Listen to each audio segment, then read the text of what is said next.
Live in. Okay, here we go. Alrighty. Hi, Maxine. How you doing? Good. How are you? I am great. I am so happy to have you here as my guest. So for those who will slowly start coming in, I have Maxine Miller, who is the co-creator of the Magickal Botanical Oracle, which is, I'm holding the guidebook here, and she has it right there. It was just recently released. This is a wonderful deck. This is my first deck, Oracle Tarot, that focuses primarily on the botanical, on herbs. It's mainly floral, right? It's mainly flowers, not herbs, plants, correct? It's plants. I think that there's as much in there that isn't flowering, and it's just the plants that had the most interesting stories to tell or were used the most in magic. Uh, Okay. flowers are a bonus. I mean, in my garden, I like shrubs. Flowers uh, are lovely, and then they die. So I tend to like good old shrubs that, don't let me down. They're hardy. They stay there. That's Low maintenance. Um, so this Oracle deck um, pleasantly surprised me because of knowing, hi, Spiritual Rain, how are you? Because of understanding further the magical properties that this Oracle deck has.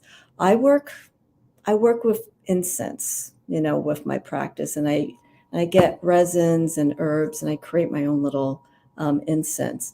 But to actually read with cards and actually read a little bit about these magical properties, I think it's wonderful, because if you don't have access to these plants, you know, Christopher and Maxine created a deck where we have these cards right here in front of us to represent the plants and the flowers.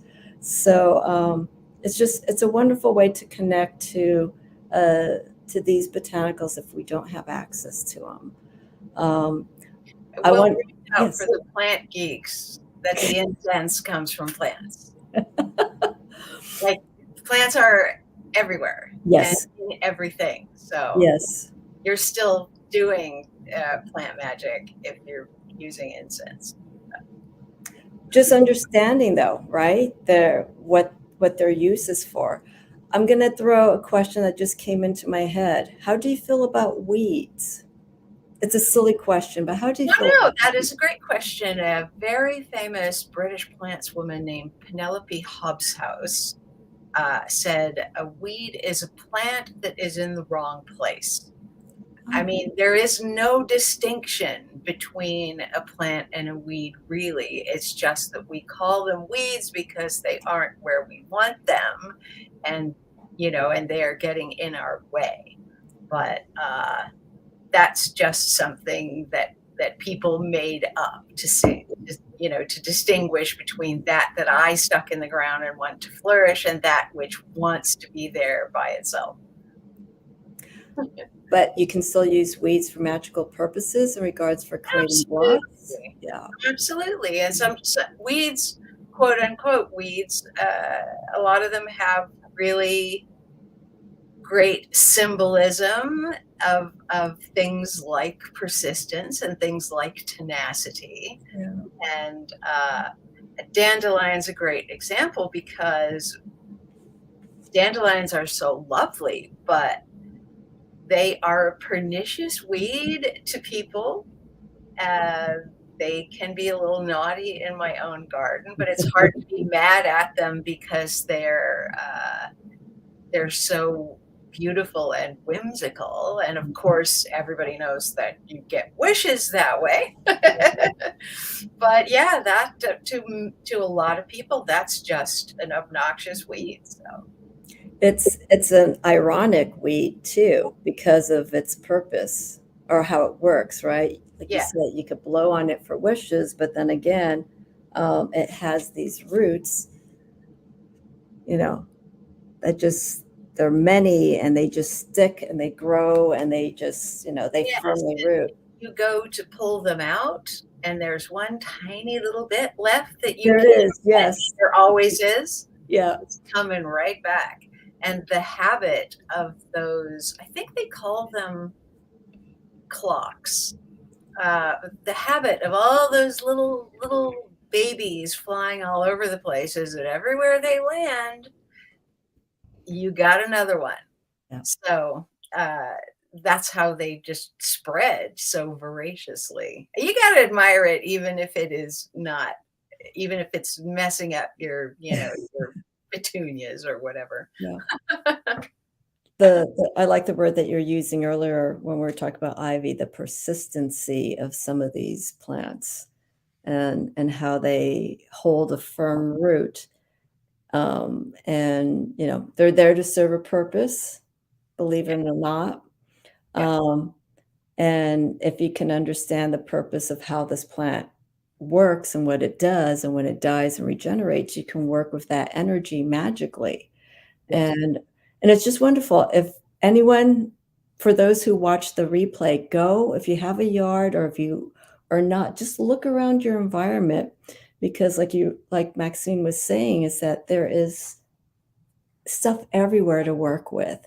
But, just don't pull a plant because it looks pretty, and, understand what it is and what it works for, um, and how it could be of benefit for you. Um, but yeah, it's wonderful. I have so much to say, and I'll do what I can. But I want to go back to talking about your background, Maxine. Mm.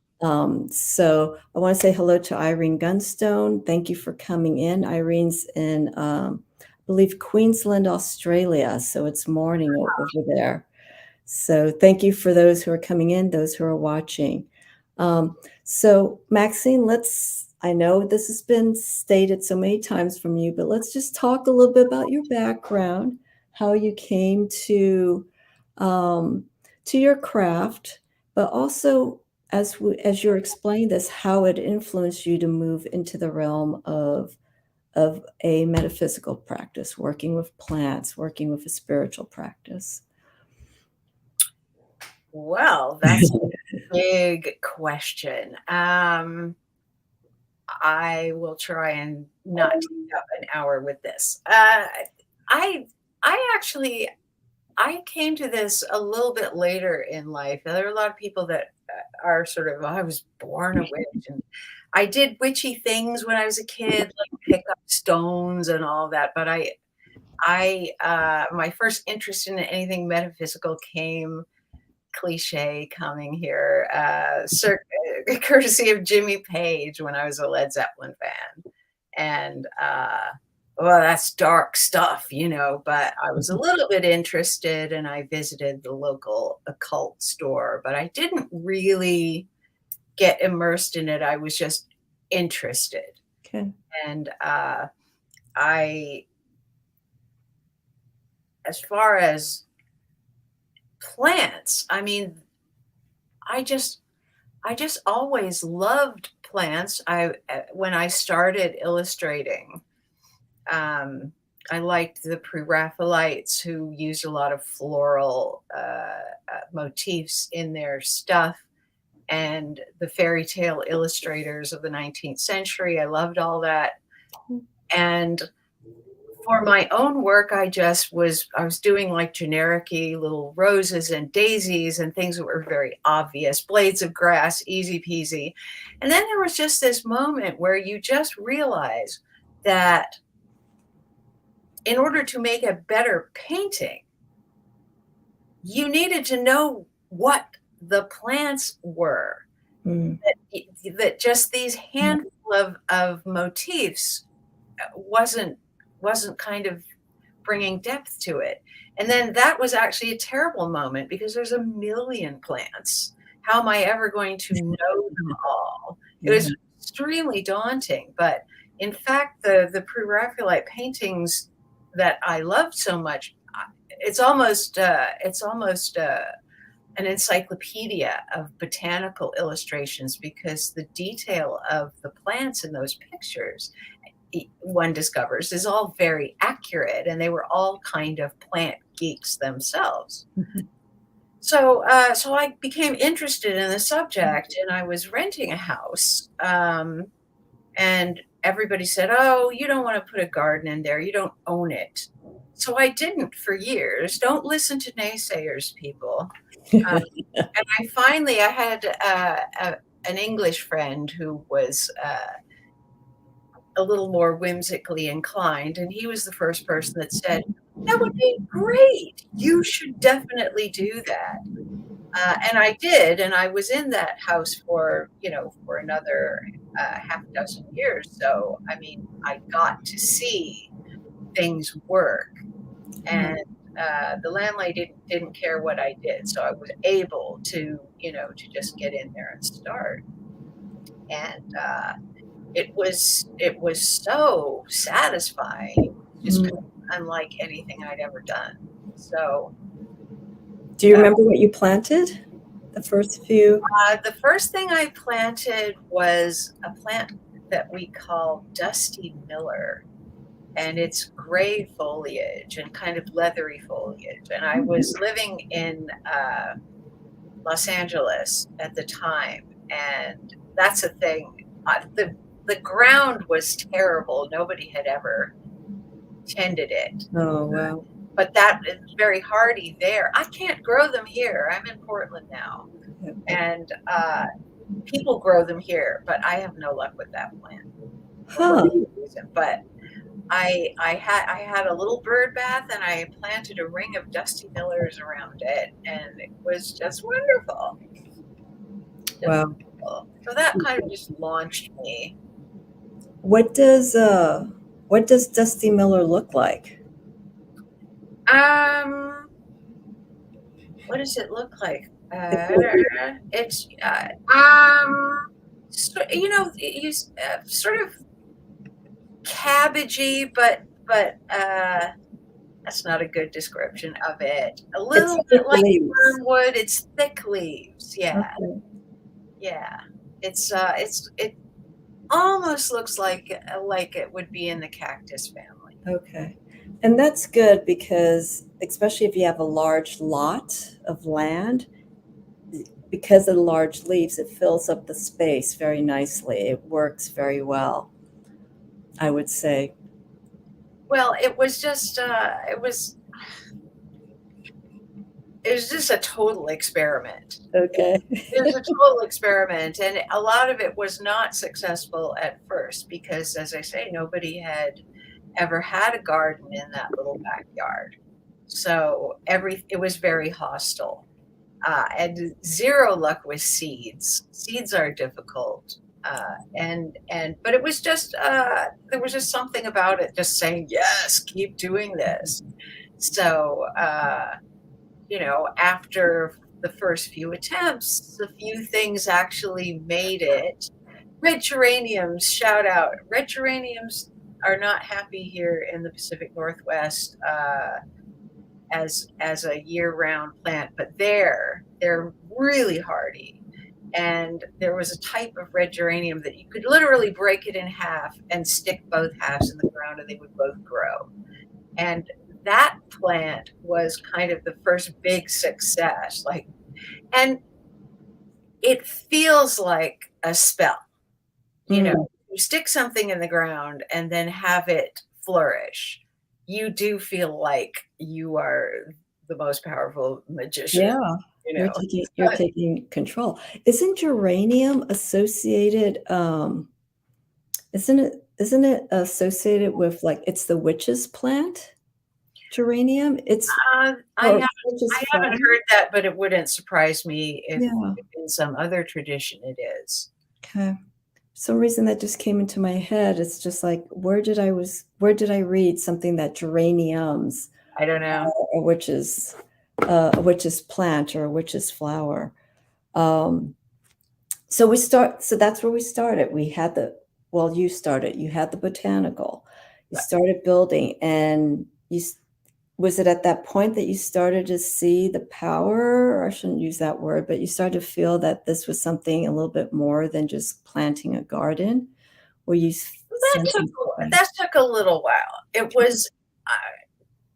was compelling to work on the garden, and, but I would say the first inkling of plant magic came when I planted a Datura brugmansia, Mm, and, that's an angel's trumpet where the flowers are pendulous, they hang gracefully, and that's a plant that likes a sort of a desert condition.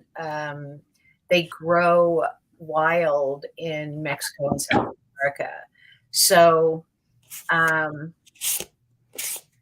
easy to grow in California, also super easy to propagate. And one that I had got bigger and bigger and bigger until it was the size of a small tree. oh, wow. It, I had, I, my Brugmansia had sort of double flowers, so they were just a little extra sexy, and they throw off this wonderful scent at night, and it was just such a magical plant, for lack of more specific words, and, it was kind of the first thing that I felt like there was listening, Mm, communicating going on, and I didn't know, particularly what it was saying because it wasn't like a sentence, but it was almost more like an invitation to, commune with it, if yeah. you. So that was an experience that really opened things up for you then. Yeah, Yeah. yeah. It's just, just sort of like a green light, go in this direction. Mhm. Do more of this, be in the garden more, learn about this. So, I think, I'm not much of a green thumb, but I feel, if you are working in that direction and there's a plant that's speaking to you, you're trying to work with it and it's not working, and you try some other things, there'll be that one. It's almost like the tarot. There'll be that one deck, there'll be that one plant that's just like, hey, you know what? I'm going to work with you because you believe in me, whether it could be a tree or whatnot. yeah, And then you start getting your signs. So what you were saying to me kind of reminded me of, like, you keep trying, you keep experimenting, you keep seeing, what's going to be, showing results to you. And yeah, it feels like the angel's trumpet was that one. And this is one of, Maxine's cards from the oracle. It is beautiful. It comes in different colors, does it? Or is it yeah, just it does. It does. And what you're seeing in the card is, the folklore is that they would grow in graveyards, in Mexico and South America, and the folklore is that the trumpets would blow the demons out of the graveyards. There's the demon right there. Gotta have some demons. Yeah. So angel's trumpet would be considered a protector of sorts? Yeah, Yeah. yeah. Okay. Um, Do not eat, by the way. Poisonous, hallucinogenic. This is one of those plants that if you're very knowledgeable about plants and magic, there are people who like to use datura, as a hallucinogenic substance. I do not recommend this, but people do. But it's all about how much you use, because this little bit may like take you on a journey, but this little bit more may take you on a journey to the underworld where you don't want to be. and next thing you know, you're gonna be surrounded under the ground with angels' trumpets. It's like, how did I get there? You Right could at the do center worse, point. though. That I doesn't sound know. Oh my God. Um, and okay, so we got that experience with Angel's Trumpet. And then how did everything move from there? And I like how you're answering. We're doing step by step because it's going to lead me from one question into another. Um, where did Angel's Trumpet? Where did you from there when you start seeing the results of the work that you're putting in the garden? Where did you go with this? well, I think really the next thing I would cite would be that I created a green man. This that we're going back now about 30 years, and I started doing Celtic stuff. Uh, uh, I have a business partner named Michael McFarlane who we started doing things to honor his Scottish heritage. We started doing he's a McFarland. We did a McFarland clan crest. He made T-shirts.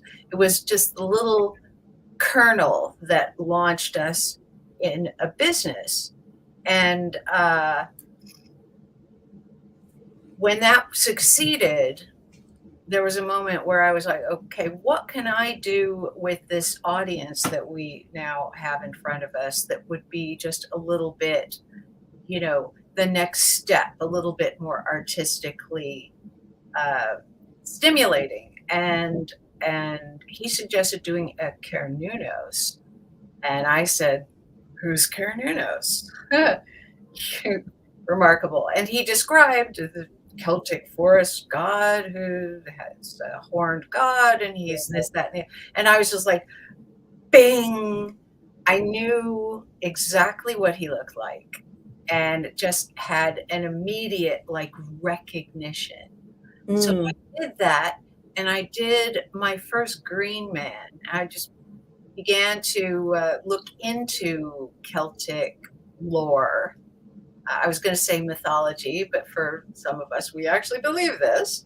Um, and the first Green Man I did was composed almost entirely of plants that I was growing. wow. So Wow. so then there was like a very direct relationship, and the Celtic tales and figures that I was illustrating, there was oak as a motif in the background. There was holly and ivy and these, plants that are associated with the Celtic world. So now I'm illustrating them and I'm researching them because I was still living in California. I did not have access to some of these plants. Um, but that was kind of where it got specific. Mm, You know, let's utilize this symbolism and the details, the botanical details of this plant, and let's make art with that. yeah. And that kind of got me going in that direction. What plants inspired you to create the Green Man? Well, the Green Man, that's just more an infinity loop Okay. because all plants relate to him. He's kind of the lord of the green realm. So Yes. so I just happen to, like I call that version of him the California Green Man, as opposed to I've done other ones subsequently that were more specifically Celtic for uh, this or that in our line of products that we were putting out. But that very first one, there's a sunflower, there's a passion flower, there's Mm, fern, there's bleeding hearts, there's all wow. things that you don't typically see those when somebody does a green man. Usually people will just make one of oak leaves because that's the most traditional Yeah. thing. So, You, well, what's interesting here with this deck is this is my take. You use mandrake and angel's trumpet, and when I saw those too, and the mandrake is, let me, mandrake's right here, there he is. and to me it's almost like the green man and the green woman, but incarnated in this deck as the mandrake and the angel's trumpet, masculine and feminine energy. Yeah, that's And that's what's, what I like it. no, it works well. Um, and and looking at the cards here, I'm going to jump to two cards that I pulled out here to stick with the season that we're in. The energy that I see here, do you feel there's a balance of masculine and feminine energy coming from the plants? Like there's more feminine energy or more masculine, or does it seem like it's a little bit of both? Because we have planetary influences here, which obviously Yeah, play. well, I would say that is individual to the plant. I mean, I it's funny because one of the early publishers that I put this in front of, I just had sent a handful of illustrations to, and they complained that it was all females, and it just happened to be ones that I'd sent were females, so then I was like, "Okay," and then I sent, you know, a bunch of male ones. It's like, "Okay, are we still in junior high school?" I guess we are. Needless to say, they did not end up publishing this deck, but, I I know we're having a big sort of non-binary moment. For me, just me, I tend to feel them as being very masculine or very feminine, but, I there are plants that have the qualities of both.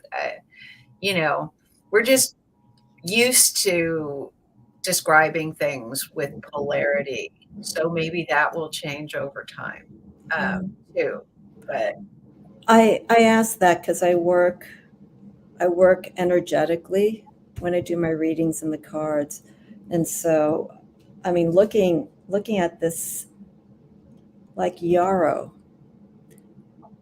you would think, well, not necessarily. I would see feminine, but like a very strong feminine energy coming from this. well, that would be Aphrodite you're looking at, and she was the goddess associated with Yarrow. Actually, that's a good example of what you're talking about because the attributes, the mythology there is kind of masculine. That's Chiron teaching Achilles about plant medicine, and the plant has a medicinal quality to staunch bleeding there, and is associated with blood. So some of that feels very masculine, but there you've got Aphrodite, and there's nothing more feminine than Aphrodite. Yeah, very powerful, but strong. I like, That's a really intense, powerful plant. Yes. yeah, because I remember Maxine did a book signing event at Raven's Wing here in Portland. So I met with her yesterday. She had um, I didn't catch the name of the two people, but the ones that were plant enthusiasts. And one of them was talking about the healing properties that they got from, or this one particular person got from yarrow. And I Yeah. think also yew was the other one that he may have talked about. and how it helped him in this situation. And I didn't even know about yarrow being something to stop bleeding. Yes, this customer said that he was somewhere out in the wild and he injured himself, and that because he was, versed with plants, and somewhat of a botanist, he just literally yanked some yarrow leaves, chewed them up, and stuck them on the wound in his arm. And then when he finally got in front of urgent care, they couldn't believe, like, how successful that had been. Like, I mean, your wound is, like, clean and it's cauterized. How did you do this? It's been fantastic.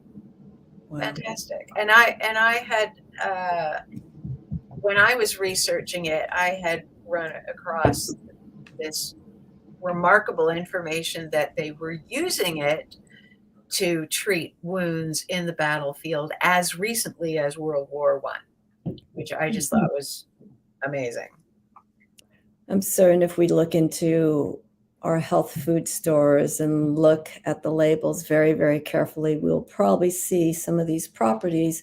We won't see the name yarrow, but we'll probably see Yeah, the name of it, yeah, so that it would stop people from maybe going to get yarrow, but they have the botanical name, so that's part of the element that's incorporated in that medicinal form. So that's very good to know. Is yarrow, the color itself, is it clear? Do you know the uh, consistency? the well, I guess what we're talking about that would be medicinal is probably something uh, molecular in the plant itself, and maybe in the Okay. leaves particularly. Okay. Uh, Yarrow, the flowers of yarrow can be lots of different colors. So, I like that mustardy color because that's the one that I grow. And But they there are white ones, there are pink ones. and they grow in bunches like so? Yeah, that's the habit of the flower is to just have a stalk, and then all these little branchy uh, stems come out, and then there's a whole head of flowers. Wow. Okay. I should take this deck with me next time. No, Right? when I go on a hike, Yeah. because ever since I moved here, I see different species of trees and plants, and I'm going to ask you something offline, but it'd be nice if you could do a Maxine Miller guide to the botanicals of Portland, Oregon, because there's just so much. I take pictures of them, and it's like, I don't know what kind of berries these are. They're berries that we see in the area, and it's just like, some of Well, them are the tempting. thing about that though is that there's a million. There's so many. If you hike in the woods, it's useful to know some of the things to stay the heck away from. Yeah. Uh, And I don't know that. I yeah, see something I still don't know to this very day what poison oak and ivy looks like. One's red, I think, and the other one's, I think, green or no, they're both green. This is what's insidious about them is that they look very harmless, and they look very much like lots of other things. So, yeah, you know, that's a Google it thing, but I believe Oh, there's also an app. I do not have this, but I've heard of it that if you take a picture of a plant, that you can send it to this app and it will tell you what you're looking at. I don't know whether that's trustable. I'm not recommending it, people of the internet, but that exists. I've had friends who say they use the app for trees, Yeah. and apparently when they take a picture of it, um, something comes up with like a little history, the botanical name of it, where it's from, um, I keep forgetting to ask because it just comes up in conversations like, what app is that? I need to get it. But I like to find one that is really reliable. And again, my concern is I like to know, especially being here, what I'm touching or what scraped across my arm and that's irritating my arm is actually, you know, something that's poisonous or I'm allergic to it. And I don't know what it is till it happens again. So that's why I say I should take this deck with me and just kind of go, is this what I'm looking at in comparison? For those who are watching, do you have any questions right now? I have more to discuss with Maxine, but well, Maxine, how are you for time? Can you stick around for like I've another? got plenty of time. Okay, all righty. I'm So here for you people. excellent. So if you have any questions, put them in bold letters. The deck and other things that we're talking about. This is the Magickal Botanical Oracle by Maxine Miller and Christopher Penzick. Plants from the Witch's Garden. Would you call yourself? Well, I have to stop. I have to stop because labels these days. Do you associate with the word or the term hedge witch? With amusement. Got it. Okay. With amusement. I don't define myself as A, B, or C. I relate to what they're talking about with that. I'm not a big fan of labels. Right. I had a very hard time warming up to the witch word. Yeah. It's just so charged with stuff, and I was born into a Jewish family who didn't practice, but like Jews are hard to convince of things. We are the world's greatest skeptics. Mel Brooks said all the best atheists are Jews. And so my way along this path was full of, is this anything, full of doubts. The idea of myself as a great caster of spells was like laughable. So it took me a long time to actually stand up and say, I am that, you know. But I guess I am. It's up to here with all this stuff, so I guess I am that. But it's hard because at times you kind of have to explain yourself as to why you are in this category or why you're placed in this circle. yeah. And it's like there's no need to explain. It's what I believe in. If you believe in something, we're going on that tangent there, Maxine. If we believe in something, it's I just say a few words. That's all what it is. I believe in what I believe.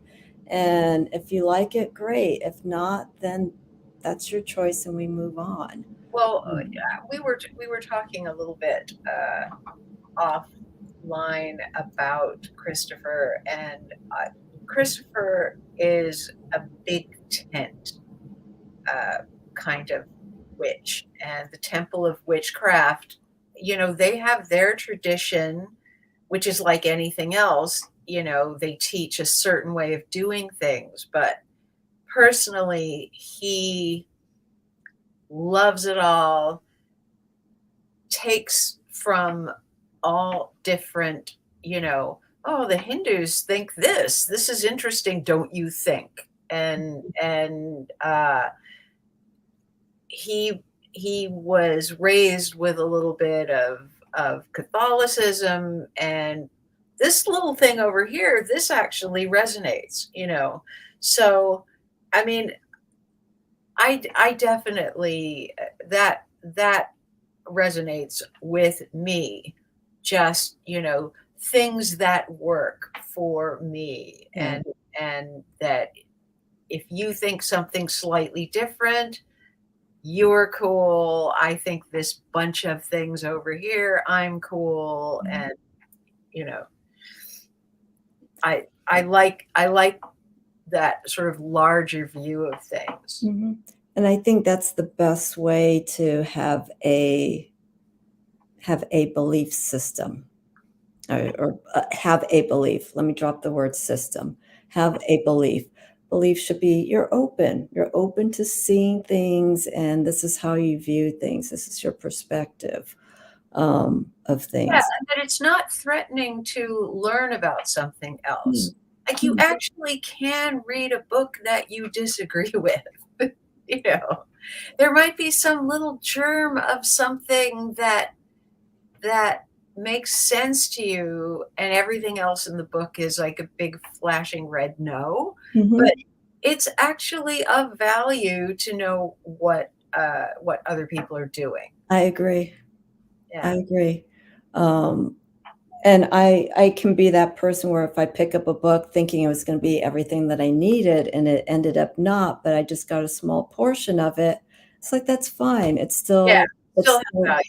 yeah, it Yeah. still gave me something that I needed. It may not have been in those 600 pages, but, I got it in a chapter or I got it in this, and it's fine.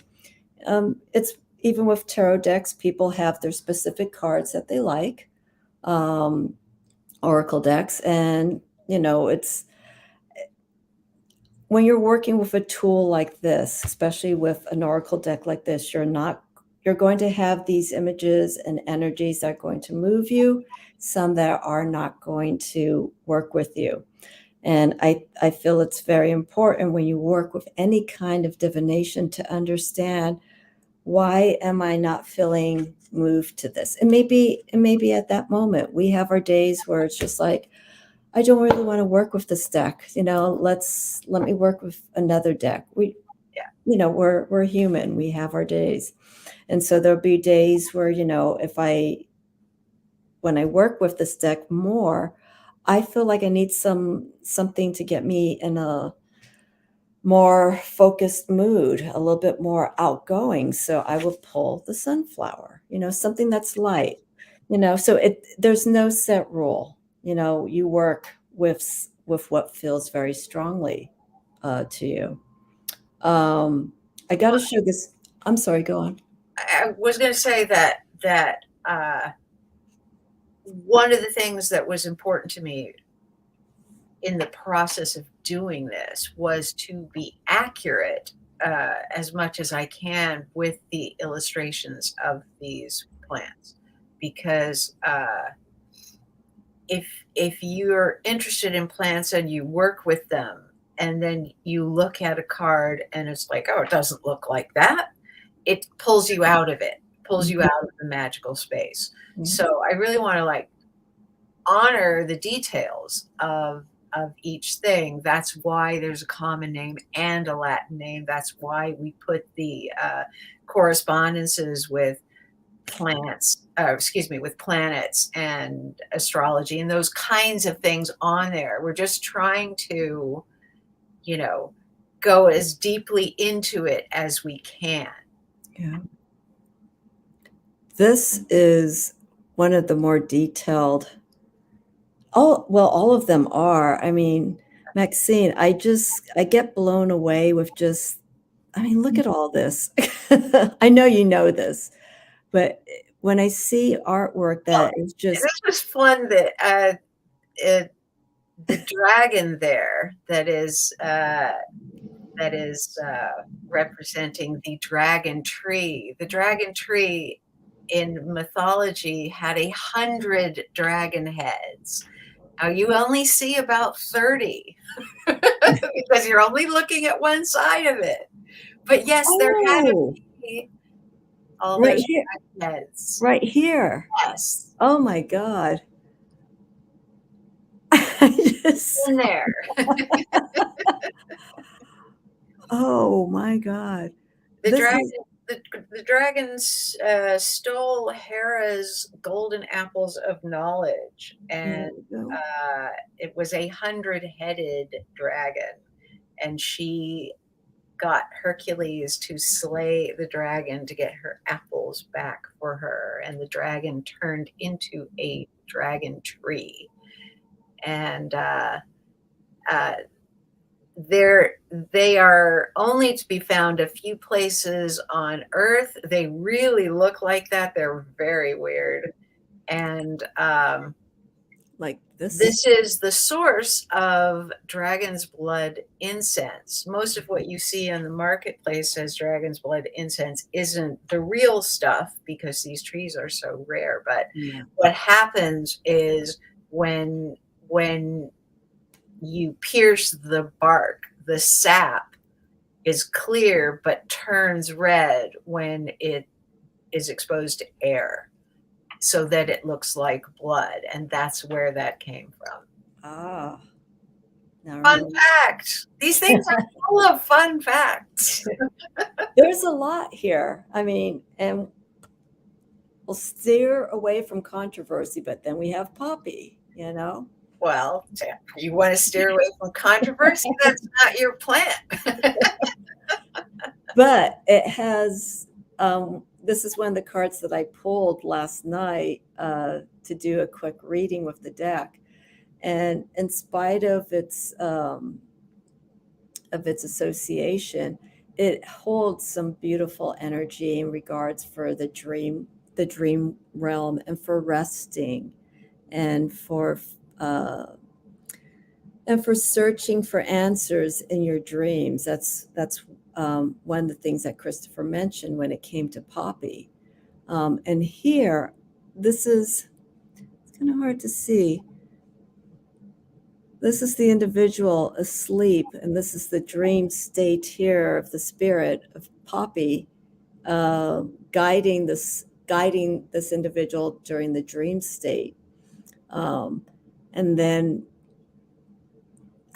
I need like a microscope here because it's just so detailed. There's so much to see here. We have the skulls there, and then the plant. Whoop, there we go. As it is, or the flower. Details, yeah. Yeah. Just amazing. Thank you. And so this is one of the cards that I pulled. And I pulled out Sorcerer's Violet, but it was reversed. Well, let me just show it up right. I mentioned this before, and I know there were a few people, some put in the comments, some didn't. How did you come to colorizing some of the images and the other ones remaining black and white? Just instinct. Some of them just seemed to ask for it, and that's not a like the poppy on the mountaintop told me. I mean, that's just a more pragmatic sort of graphics thing. Okay. They would all work as illustrations without any color, but some of them just really are deepened, I mean, lavender is an example of one that would really not have looked better with a bit of lavender color added to it. So those decisions were made just purely from a graphics standpoint. Okay. So your selection of colors and or your selection of plants and putting them colors are the ones that you felt needed the color. Yeah, I needed it. I just, the sunflowers just got to have that bright color to it. It's just kind of inherent in the plant. Yeah, most definitely.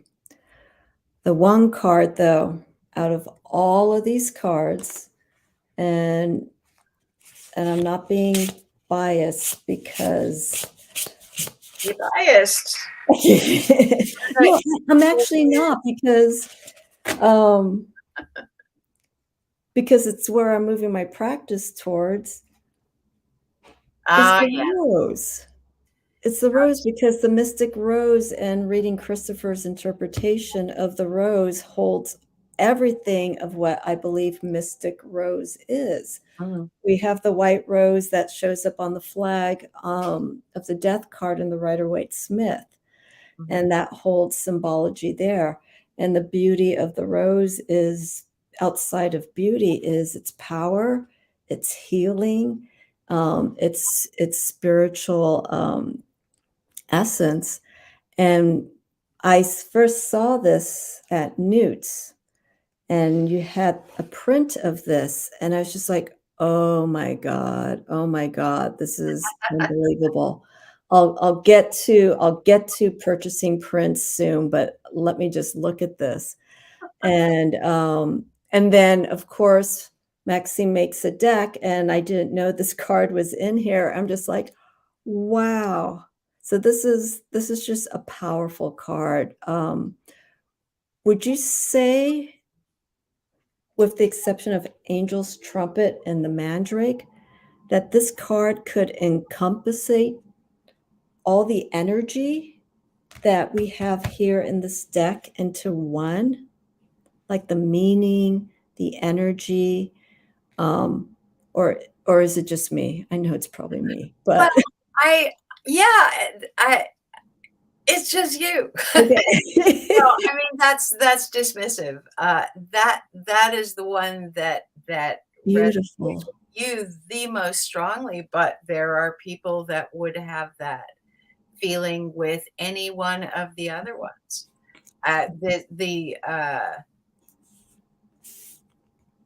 Christopher Penczak, I've known Christopher for years, and I would see him at PantheaCon every year, but the thing one of his real, um, uh plant allies is thorn apple. And I would see him every year and he would say, "How's the book going? This was originally going to be a book. Uh, my customers told me this is a deck." Oh, they were right. Um, and when I got to thorn apple and I had him very much in my mind, his plant spirit familiar book was an important sort of moment on this path for me, reading that. So I sent him a print. Here's your girl, you know, and and he loved it, which was very gratifying, and it inspired him to ask me if I would like him to write the manuscript. Um, and he has been a fantastic cheerleader for the whole project to happen, and it would not have happened without him the way that it did. So I'm extremely grateful to him. But that resonated with him, and that was something that was precious to him. So I'm sure he likes Rose. Right, the But thorn for him, apple. it would maybe be the other way around. So I think the reason why I reacted the way that I did is that it feels because there is the tree of life and it incorporates so many different properties of um, of healing and energy of the of the well, what was great elements. about that card actually was that, I mean, nothing is accidental really, but when I wanted to have Rose in the deck, it's just a ubiquitous plant that is beloved by everybody. But when you start to research it, you'll just find thousands of links to florist shops and to some articles about roses associated with love. And I'm like, this is pathetic. How am I going to do something on a deeper level with this? And Yeah. a friend of mine, shout out Kelly Carner, if you're out there, said, well, you know, there is a spot on the tree of life that is associated with rose and associated with beauty, and I'm like, really? So, you know, this is like the you know how it starts, and then you dive in, and then Yeah. start finding the articles that actually have something more to say. So that is how we arrived at that. And I'm really grateful to her because I don't I'm sort of a symbolist, the symbolist movement of painters uh, in the late 1800s Hmm. is one of my favorite art movements. I like things that mean something rather than are just purely decorative. And even the most humble plant that's in this deck, I wanted it to have some real gravitas to really, you know, using symbolism uh, and putting on those correspondences so that you know something about the nature of this plant spirit Hmm.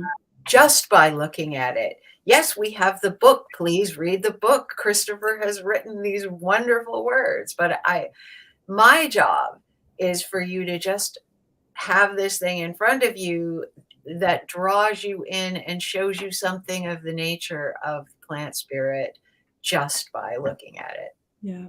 Yeah. No, most definitely. Which card is it? You said there's one card that just that you put a little bit more attention to. Which Oh one? no, it's the opposite. Got each one got some love, you know. Even a couple of the illustrations are relatively simple compared to others, but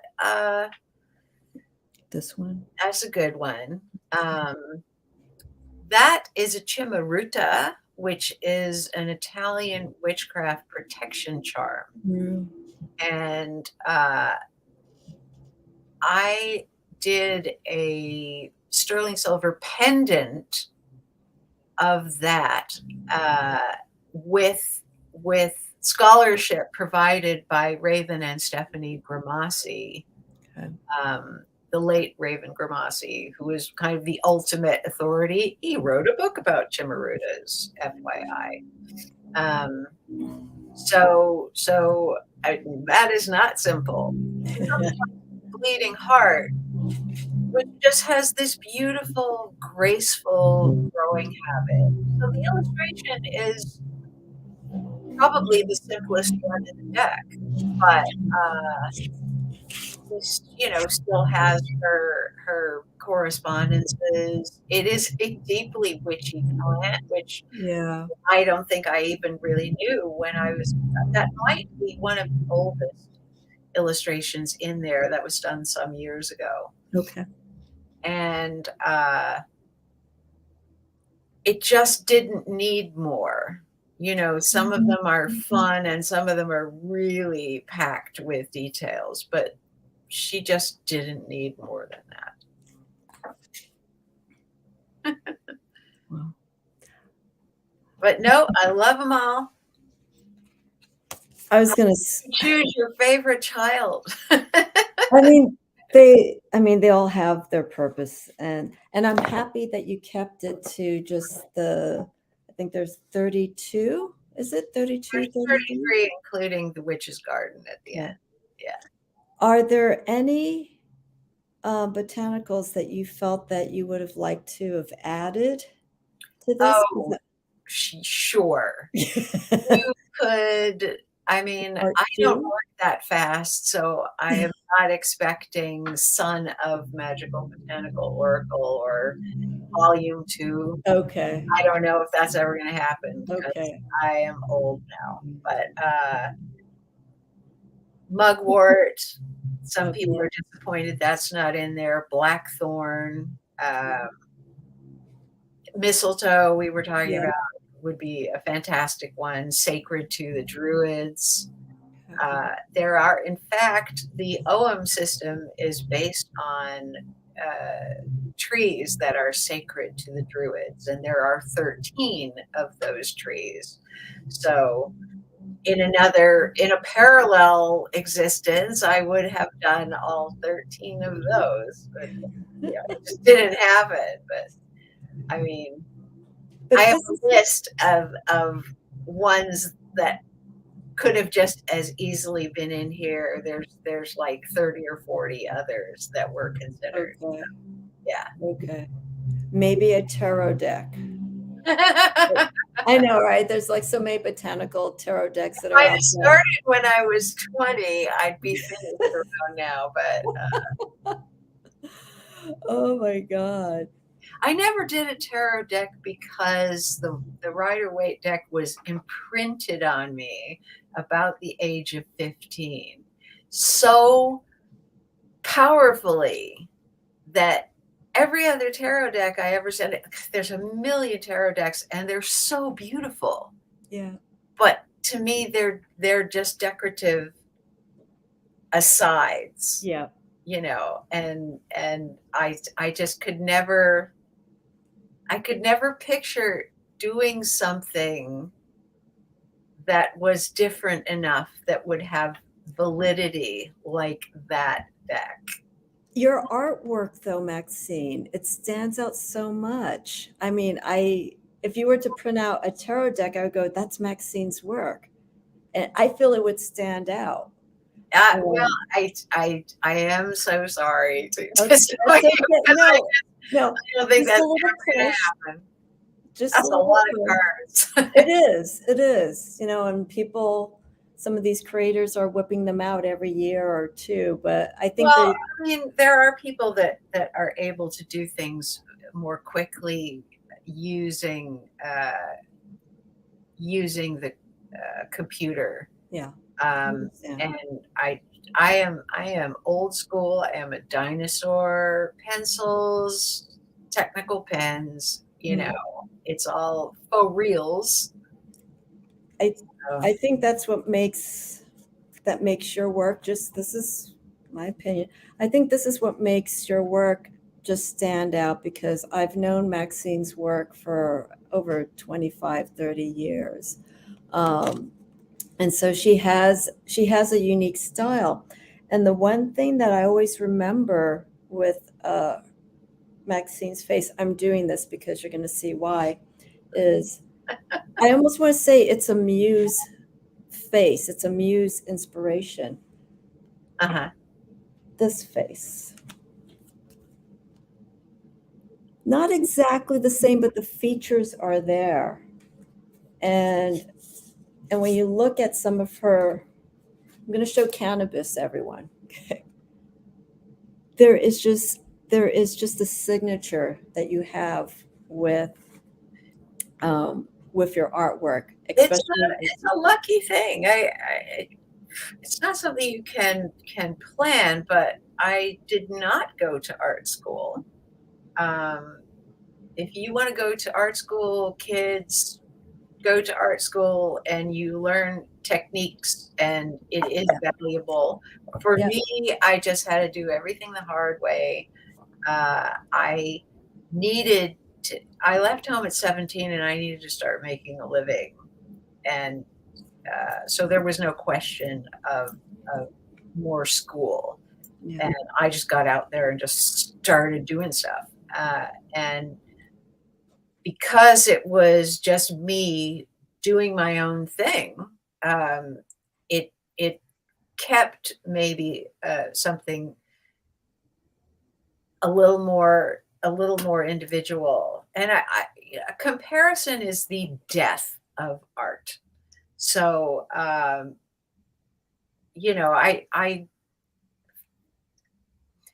to some degree, I try to stay away from what other people are doing yeah. uh, that is close to what I'm doing. Just, I don't want to copy anybody. I have been encouraged at various times to, why don't you try, watercolors, or why don't you do Let's see this what. or that? And I've always just been very stubborn like a mule. This works for me, and I'm going to stick with doing this. Yeah. And uh, for it to have a quality that people recognize as being mine is actually a fantastic thing that is not, you couldn't plan to do that. It's just it's kind of a great thing. Hmm. I would call that luck, and and persistence. But also you have a unique skill, just hands down. Um, Well, there may be some people out there who are familiar with Maxine's work, who are artists, and maybe they take some influences from it. But well, for you can me, see my influences. I mean, yeah, Beardsley, when I yeah, was young, Erte and Beardsley were my first art heroes, the Pre-Raphaelites, you know, I owe debts to lots of wonderful artists. Edward Burne-Jones, from the grave, I salute you. But more those great old guys of the 19th century. Those were yeah, like muses for me. yeah. And the time that you started, because I remember you from Paper Moon Graphics, from the time that you started to where you are now, obviously I would say there's been a growth and the change in how you do your work. It's still Maxine Miller, but when you look back at your earlier work, Maxine, to where you are now, how do you feel about the transition? Do you feel like your change and not change in style, but your technique? So there was a very artistically useful nervous breakdown for the Like that. Saturn return, because I started out doing things that were all lovely, fantasy, pretty. I didn't even use black ink. My early illustrations, I used sepia or dark blue ink, and it was all just so sweet. And in my 20s, my life was not so sweet. So they're just, it was like we were heading for the brick wall. This is not expressing who I am or what I have. And I actually just quit working for a year because I was frustrated. Um, and I think I was 27 or 28 when I got into therapies. My life was just crumbling. And she kept saying, I think you'd feel better if you did some artwork. And I'm like, no, I don't do that anymore. And she's like, you could express what you're feeling now. And I'm like, nobody would want to look at that. I just argued with her for Right. a year. And then I stumbled into an opportunity to do a piece of artwork for a punk rock fanzine called Scratch Magazine. Some of you will remember from the, what was that, around 82 80, or yeah, something. Yeah, LA. 284. Uh, the guy said, Ruben Blue, shout out if you're still alive, Ruben Blue. He said, you can do anything you want. Really? Nobody had said do anything you want. I was used to being commissioned to doing unicorns and pierrots and all these sweet things. So I came up with this black and white melodrama with with an angel fighting a devil and a woman's head breaking open, and I'd never done anything like that before. And I gave it to him, and he was like, "Cool." So it was like, okay, and that just was like a hard left turn. And that was the beginning of everything that I do now. Uh, it was just, and it was difficult to find an audience for this brand new thing.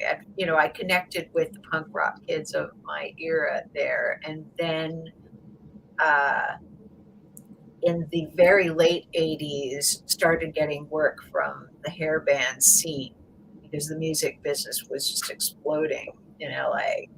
And that was getting an audience that was interested to commission this work.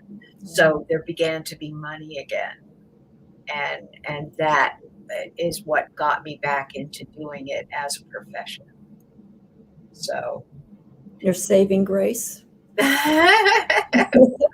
I mean, it was a pretty rocky ride Yeah. to get from to here, but once there's a Chinese curse, may you live in interesting times, and all of that, all of that angst and all of that tumult and all of that, it informs what you do. Yeah. If Yeah. you just are going along and you have this very placid existence, can you summon up, hurricanes with your artwork, So it all serves a purpose. Did you ever go back to your therapist and thank her? I don't know what happened to her. I actually did try to look her up not too long ago. She would have loved this. So I go, good going, good going. Yeah, Keep yeah. it Well, going. I mean, I owe her, a chunk of this because I could have just been in front of somebody who says, "Yeah, don't do anything that upsets you," or whatever. I mean, she's sort of, "Oh, we have a guest star." Sorry. Um, there are people that think that peace at all costs. I mean, artists are their lives are often difficult because they are open to extremes of feeling. Yeah. There's a very interesting uh, argument. Would Van Gogh have created what he did if he was taking Xanax? Yeah. You know, Yeah. so I mean, I'm I glad to have got here where I'm not so fraught. Now that I'm older, I've just figured out how to deal with being a weirdo and other things that are now, affirmatives instead of negatives. But I think I think that's the commonality with a lot of artists. and witches too. It's a thing that a lot of witches, um, uh, Healing. yeah, Yeah. a lot of witches are misfit toys, and it's And it's finding not bad. is sometimes the way to accept yourself Yeah. that is so difficult in regular society. Yeah. There's an extension of understanding yourself when it comes outside of doing your work, whatever it is, and you're trying to find what it is. And for me, it started through yoga. And I was already doing tarot and exploring different forms of divination. But the yoga really put me in a place to really be more open to myself and feeling comfortable with things, that it opened up channels for me to go even more with my practice. Um, and yeah, I mean, for artists of all sorts, we see, and some people have stated this, some artists have stated some of their best work comes out from some of the most traumatic and tragic times of their life. And it's hard to do that, to publicly release some of that stuff musically, Yeah, I especially musically. reading about how when Joni Mitchell wrote the Blue album, how some of the people in her circle were like, "Are you sure you want to put this out there?" You know, because, uh, some of the painful incidents from her life, you know, if you didn't know anything about her, you may not have realized, things that she was referring to, but yeah, it was some of her friends were like, "I think you're a little crazy if you want this actually to be out there." And yeah, it's, People will understand it. I think about some of the music that I listened to when I was younger, um, and how it got me through sometimes, you know? there's also Um, like a it's not a joke, but an observation in the music, uh, in the music industry that people usually write their seminal albums when they're in the throes of addiction, and then mm, when they clean up, their next not couple of good. records are not good, and you're like, "No, we want them to be Yeah. healthy." You know, Would that be the same for Iggy Pop? Yeah, I guess so, right? well, Iggy figured it out and got Yeah. back to rock and rolling, but in particular, Pete Townsend, Empty Glass is my favorite Pete Townsend thing, including all the Who records. It's just a genius record. And then he got sober and he wrote an album called All the Best Cowboys Have Chinese Eyes, which is it was so terrible. I'm so sorry, but You're gonna have those moments, the if same you're with listening writing a book. to Townsend, you probably aren't, but I'm sorry, I love you, but that stunk. No, it's totally fine. Even, one of our viewers here agrees. Blue is a very heavy album, always has been. Yeah. For Calla Lizzie, if you had not seen it in anything that you read, she reconnected with that daughter, and that daughter is now a big part of her life. Oh, wow.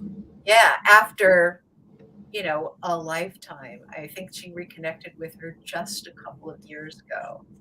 You know, it Wow. was one of those things where I think it was the Canadian law, you know, opened up to allow people to find each other if both parties were willing. For adoption. Yeah, imagine finding out that your mother It's what? like, how did that happen? What a story, Yeah, when you think about it. What Oh, this is did she? Yeah, she's tough. okay. Geffen said to her once, uh, "I know you're a genius, but could you let someone else say it?"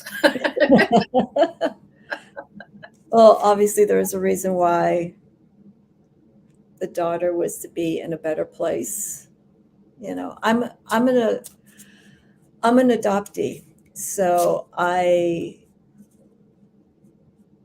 I decided not to look for my birth parents, because the parents who raised me are my parents, plain and Yeah, simple. And if they were to come, I have a feeling that they've probably passed on already. The mom did. could be. But if they were to want to meet, um, and usually it's very rare that parents try to find, the child they put up for adoption. It's the other way around. But if that was the case, I'd, of course, I'll be open to it and see. I'd be curious about personality and just some of the obvious things when it comes to meeting someone that, you share the DNA, but characteristics and personalities could be slightly different. Yeah. Um, but That's another story over there. Um, I want to go back here because there were a few comments here. I know you can't see because through StreamYard, I only see the comments here. Yeah, that's okay. Tony made mention, and I know you were very clear about this, about doing a expansion pack, like maybe putting 14. I'm not the only one. No, See, no. I'm the only one. Here's what I will say about that is, okay, it's a brand new release. Yes. What we want for it is what we call in the industry that it should have legs, meaning that, now it's a brand new thing and it has a certain, it has a certain momentum.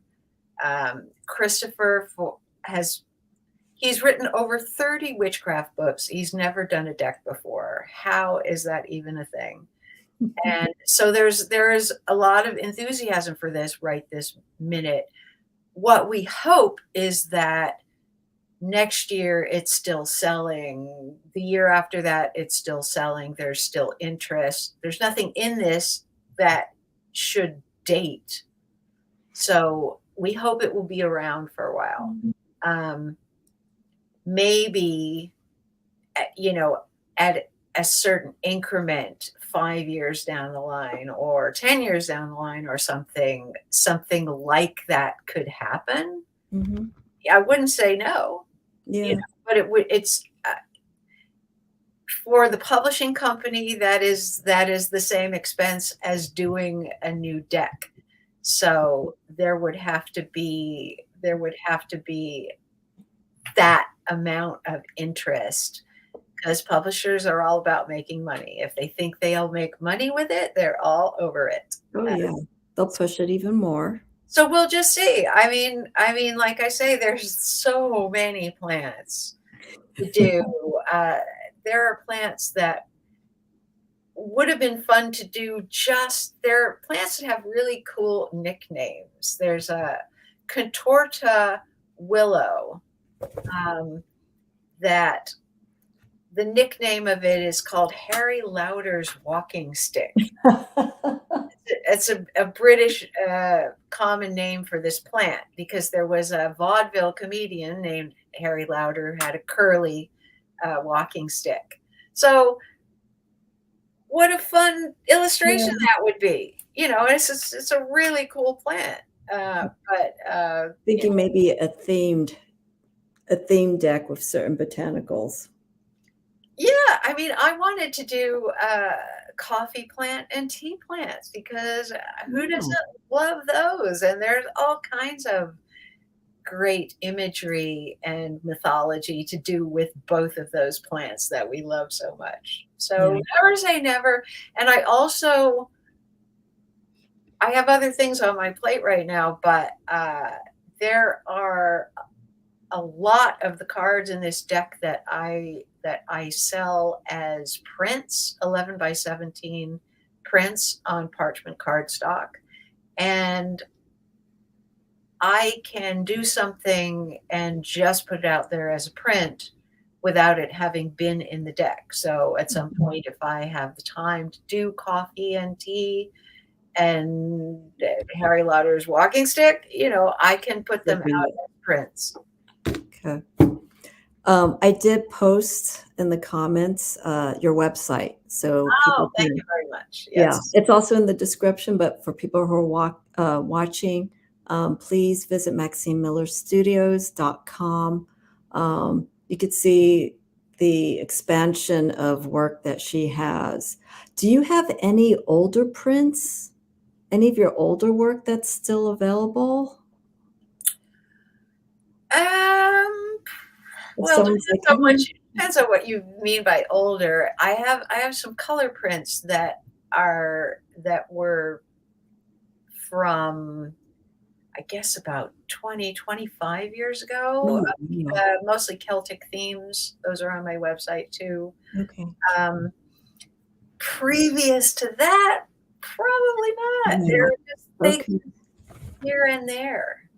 Because I'm thinking about, your work going back to the time of Paper Moon Graphics. If anyone has that, please don't sell it on eBay.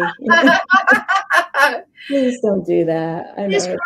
People find me still once in a while through that. I mean, I found somebody on I have a Maxine Miller Studios Facebook page where you can send me a message if you are so inclined.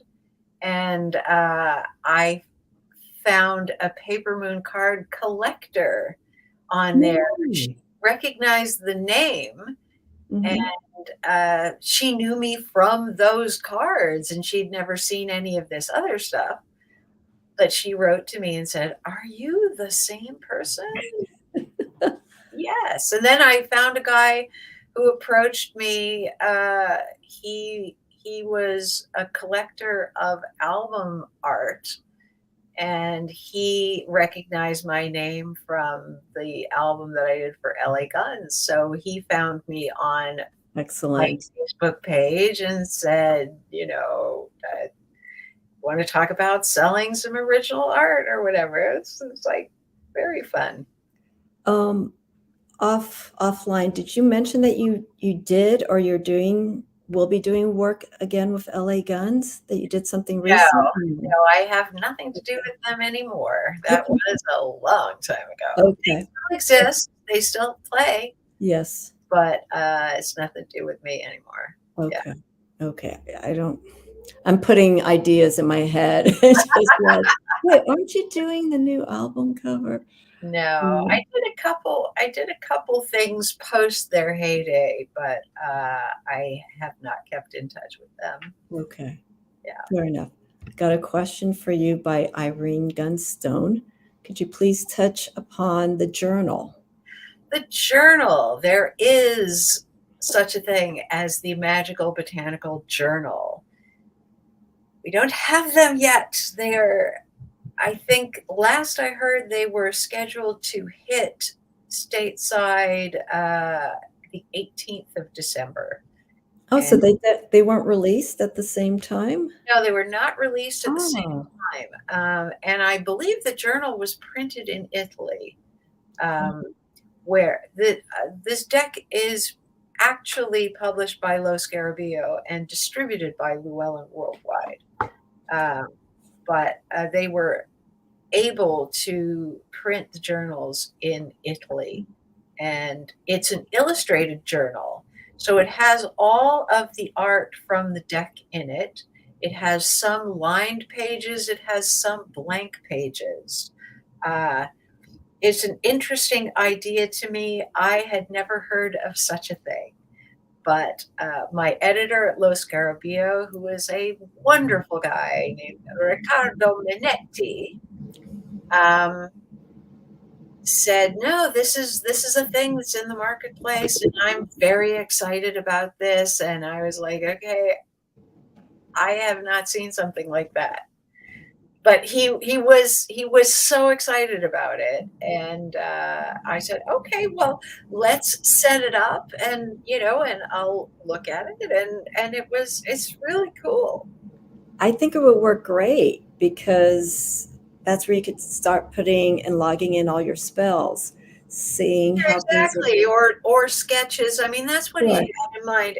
At first, it was a little hard for me to get my head around, because it's not a thing that I would have thought of, or a thing that I would use. I mean, weirdly, I am that person that doesn't use the journals because I'll make a mistake on the second page and then be really mad at myself. I read a witch's advice on that was to get your incredibly beautiful journal and make an intentional mistake on the first page to just get that off of you. But I was only aware of journals as being either blank or lined and without anything in them other than a nice cover. So this was a completely different thing. Wow. It has the illustrations are in groups of 4. And like I say, there are some blank pages, and there are some lined pages, and then there is an affirmation on the bottom of the pages written by Christopher, which is great to have that, because that in itself could probably serve as prompts for artwork or journal entries. So I'm excited to see it. I haven't seen one yet. Would it be set up like this? We got the affirmation. Do you know if the design's set up like this? Did they give you No, a? the affirmation is at the very bottom of a blank page. Okay. Yeah. The illustrations in the journal are full size, full page illustrations. Okay. It's just. Yeah. I'm very excited to get one. Hopefully soon. That's no. I thought it was coming out all at the same time. There's actually through Los Scarabeo. There's the There will be a tarot bag. tarot bag. That's what I'm I trying have to not seen it. I have no idea. I mean, it will be it's the Witch's Garden is the illustration on it, and yes, but the color version. And I haven't seen them. I hope they'll be good. I hope they sell. Yes, That's the one. that's the one. That is just beautiful. Thank you. Does anyone else have any questions? Please feel free to ask. I'm very hopeful that this deck is going to sell and get out there in a great way. I just felt very strongly about it. And as I mentioned, I've seen some of the herbal inspired decks, the botanical decks that are out there. And I like this. It's the artwork, but I kept saying the energy that's from this is amazing. Here's one of Calla Lily. The font's very different. Or is it the same? Is it from the same family, Maxine? But it's just elongated? Each thing was done very individually. Each thing was done as a brand new thing that's on my desk. Okay. So while it all needs to hang together, I mean, everything in there is, by the way, hand lettered. So there is no, sometimes people associate the word font with something that you get elsewhere, but no, those are all mine. These are your own typefaces. Yeah. Wow. Yeah. Even more so to have this deck, because these are prints, that Maxine has, but everything, knowing I didn't know that everything is just hand done. This is something very unique. My numbers, my letters, all. Yeah. In fact, that was an issue with a publisher at one point that wanted to use a font, and I found that difficult to agree to, and we ended up where we were supposed to end up, which was Los Scarabeo, who was completely open to, we love it. We love what you did. We don't want to monkey with it. And it was great. I overheard you yesterday talking about the importance of, standing by your craft, standing by your art, even if you have to fight. And that's difficult. I'm like that too. If you believe so firmly, and this is your baby. Well, I'm a very easygoing person in general.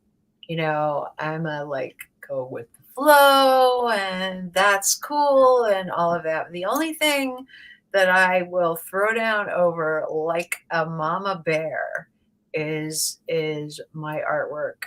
And I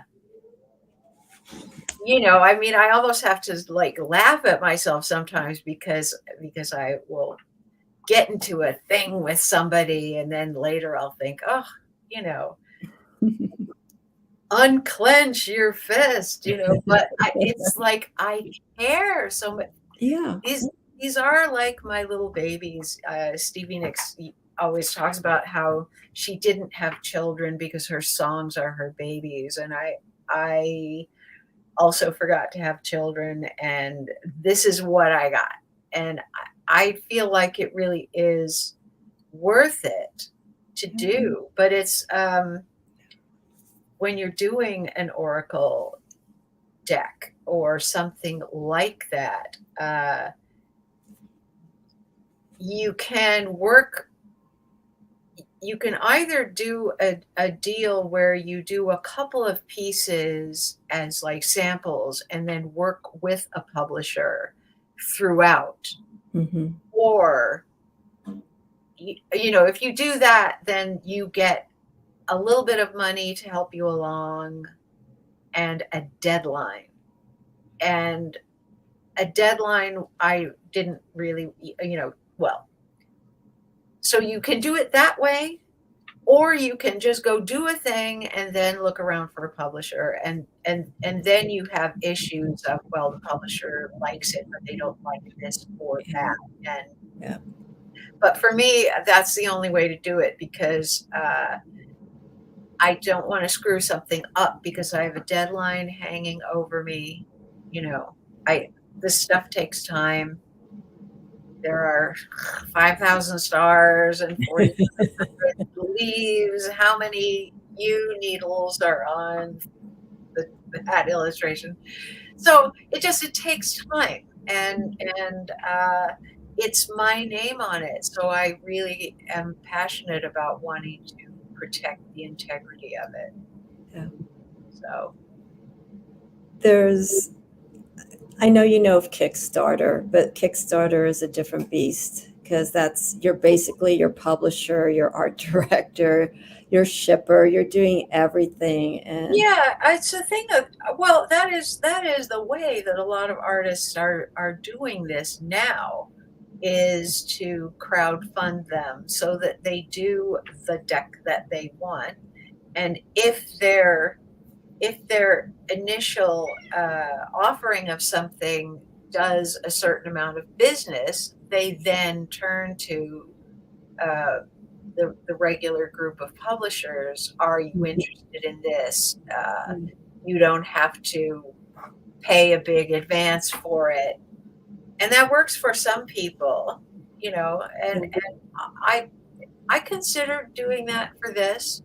I mean, I'm lucky to have enough of a business under me that's operating all the time, that that I the bills get paid. I have statuary in the marketplace. I sell my prints. I make sterling silver jewelry. All this stuff is on my website, and the the sales of those things keep me going, keep the studio running, and that enables me a very rare freedom to actually just create what I want to create. good, good. I'm very lucky to have that. Yeah. And that being said, I have been doing this my whole life, so dues were paid. Yes. It's one of those things, you put that work in hard enough, stand by your beliefs, stand by what you feel strongly about. Yeah. Um, give maybe a little bit of bend here or there, but don't let anyone try to change anything. Um, it may take longer for some people and may come quicker for others based on whatever is being produced and what has to be stated, Yeah. booked, whatever. Well, people ask me all the time if I do an event or a presentation. The most asked question is always, how did you get to do this? Mhm. And the answer is really simple. Don't quit when it's hard, Yeah, because it's hard. yeah, And I have I had a period of time where I went and got retail jobs, in yeah, thrift stores, because I wanted the freedom to make the art I wanted to do. I had been making money doing commissions, etc., and I wanted to do my stuff, and so I needed my income to be completely divorced from what I was doing with my art time.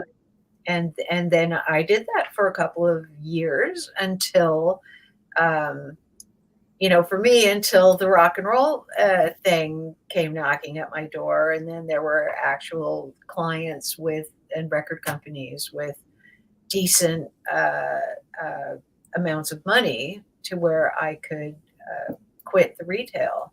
Yeah. But it's,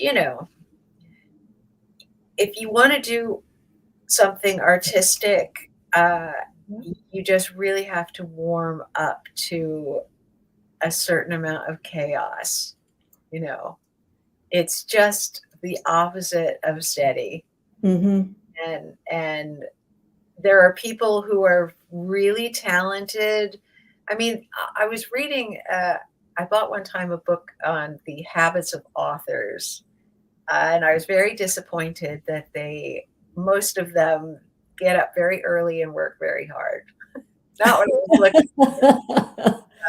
Early bird catches William the bee. Styron. William Styron was my guy who like stayed up really late and only worked a few hours a day. But anyway, there were a couple of them. Uh, T.S. Eliot, I think, springs to mind, who kept their jobs even past the point where they started to earn enough to be comfortable without the job. Mm.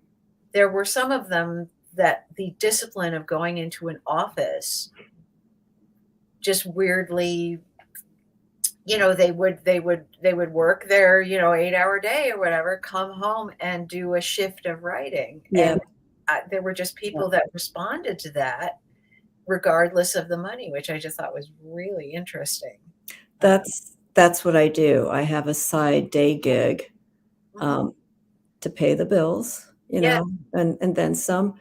And then when I get my energy, because it involves a lot of interacting with people, um, sometimes I come home and it's just like, it's not so much that I don't want to deal with people, but it's just I need to, there's a lot of movement.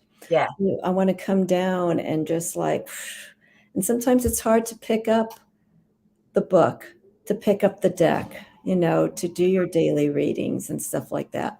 But you build up that discipline. Um, and, I started getting nervous a little bit because my work was keeping me busy enough and it was taking me away from my practice. The money was there. And then I'm just like, okay, so now where do I go with my practice? I'm doing this side thing so that I can support what I enjoy, but now I don't even have the energy for it. And yeah. so it's Well, creating that. it had to be something totally else too. That, like, Mhm. for me, if you're doing an art related job, uh, that's where the juju goes, Yeah. and you don't have it for your own work. I didn't. Everybody's different, but for me, I was better, you know, selling selling vintage clothes, or I worked in people's antique stores, Mhm. things like that. I was just better to do something absolutely different. Different. Yeah, because nothing was sucking away that art energy. Yeah. Yeah. Yeah. I'm trying to manage that aspect because when I was doing production work in Los Angeles, my thing was photography. So you're working so long on many days on someone's production, and then you get a few days off. It's like, God, I really don't want to do a headshot. I really don't want to get the whole production put together for my own shoot. And so that's what I'm It's saying. also theirs. That's an element too. It's, Mhm. you put your best intention and energy into something that at the end of the day does not belong to you. Things Mm. done for the music business or the movie business don't bear your name. I mean, I did prop and wardrobe illustrations on a lot of of productions, and my friends would always be like, "So are you in the credits?" And no. I mean, if they included people like me in the credits would be as long as the movie, Yeah. you know? But, People I can mean, see there were it. things I did that were super fun and, I mean, my favorite prop gig of all time was working on the Angel series, the spinoff from Buffy the Vampire Slayer, and, I think there were a couple of books, released of the making of, and I think there are a couple of pictures in there of things I did, but, my name isn't in that either. So you see your work on the big screen and Yeah. it's super fun, but at the end of the day, it's not yours, Yeah. that belongs to them. Yeah, definitely. Well, these are words that we need to hear, and to be reminded that if there's something that we're not seeing the results from, um, it's one of few things. One, that maybe you need to change the way that you're working, maybe move it in a different direction. Second, maybe you're not working hard enough, you know, Well, it's and also, when you're in the middle of something, it's hard to see it yeah, as something contributing towards the goal you're at. yeah, Uh, little things that you learn along the way have value, but when you're in the middle of it, especially the younger you are, you're anxious and you're frustrated and you want to get there. yeah, Uh, and so you think, "Oh, I'm wasting my time," or yeah. whatever, but sometimes, you'll do something and then you'll realize, "Oh, that's what that was for." Have you done any lectures Lectures? recently? Yeah. Well, I've done presentations, Okay. a couple of times. I did some for FairyCon, Okay. which was fun, and, I did a presentation for, an online event called the Witches' Sabbath. I was part of last year's one. That was very fun. Devin Hunter, Storm, Fairy Yeah. Wolf, uh, Matt Oren, and Laura Tempest Zakroff Yeah. promote this show. They just had their second one and super fun. Oh, excellent. I felt some pressure because those are some very legit people. I am told I did not embarrass myself, so that was fun. I don't I do a lot of it, but every once in a while, Christopher and I are going to do a presentation at PaganaCon in Minneapolis in March, which is okay. absolutely terrifying. Oh, no, no, no. It will be really fun, but the idea of it is,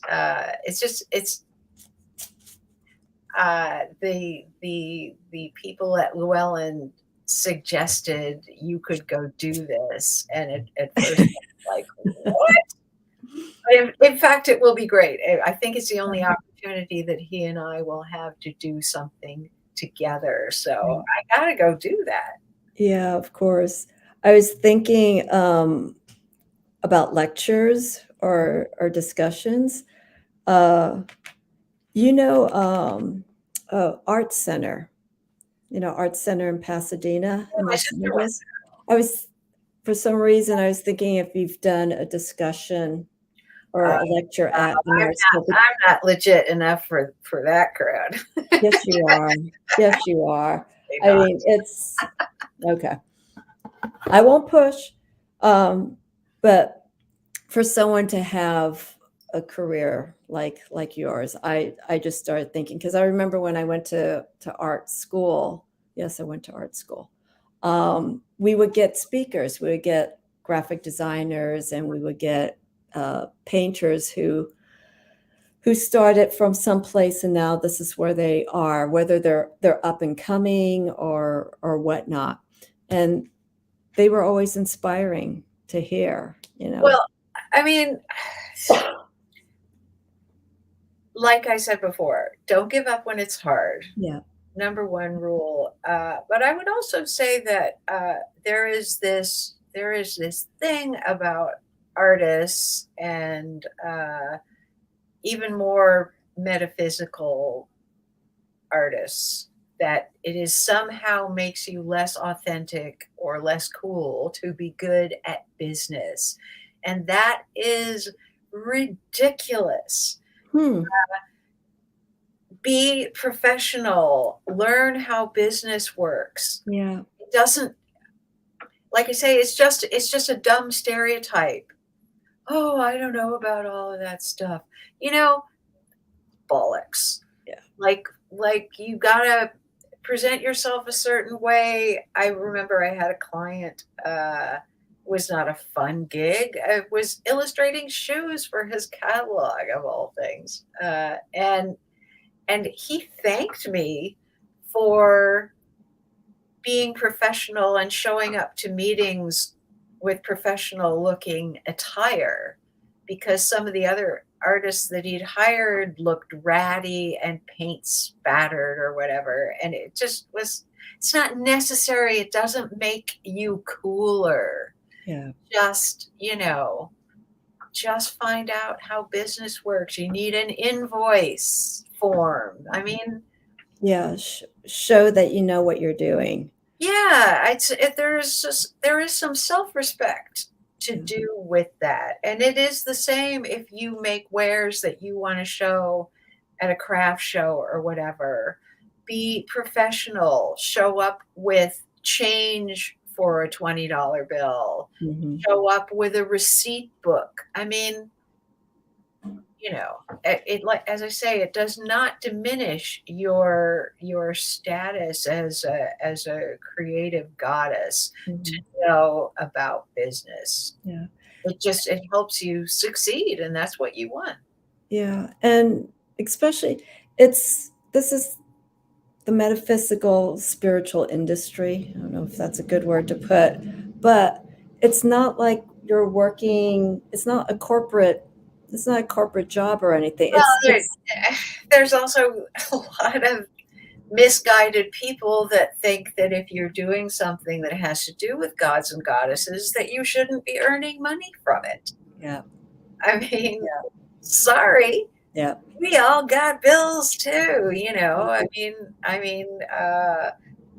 If you luckily get for me, Cernunnos governs prosperity as well as his other fantastic attributes. yeah. There is nothing to diminish your witch power from Mhm. making money from what you offer. Thank you for saying that. Yeah.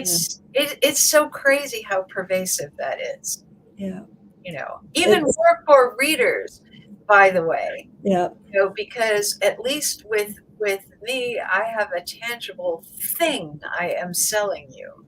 But a lot of times readers really get this in the neck because Mhm. it's a little more ephemeral. But I say to people, you hire a plumber to come to your house. You do not question that you're going to give that man $100 for an hour of his time. Meanwhile, you've gone to someone to seek spiritual guidance, something that is of actual importance to you, and yet you begrudge this person their fee. Yeah. That person is going to do something for you that a plumber doesn't know how to do for his $100 an hour. Yeah. So, it has value. Yeah. If people are coming to you, they seek something. They hear what you have to say. They like the way you say it. They like the way you present it. They like the tools, whatever that you use. And so when they come to you, um, I think right there, that's the first thing, especially when you start seeing a pattern. It's like, okay, wow, people are coming. So I guess they are Mhm. listening, they want my service. The same went for me as doing photography work. You get hired based on, a style that you have, a skill Yeah, that you have.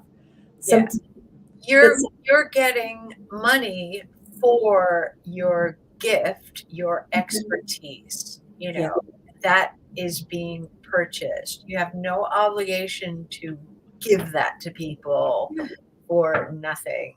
It's You have the choice. If you don't like a certain artist's work, there's more. If you don't that's like a right. if you don't like a certain reader, there's, there's more. And not to push it aside, but, don't ever feel pressured, into something. If you feel that you want to support the artist, the creator, the author, so on and so forth, um, then go ahead and do so by whatever means, you know, by spreading the word around, by putting the investment in, show the support in whatever way that you can. Yeah, I mean, I was considering doing a Patreon, and I haven't done it.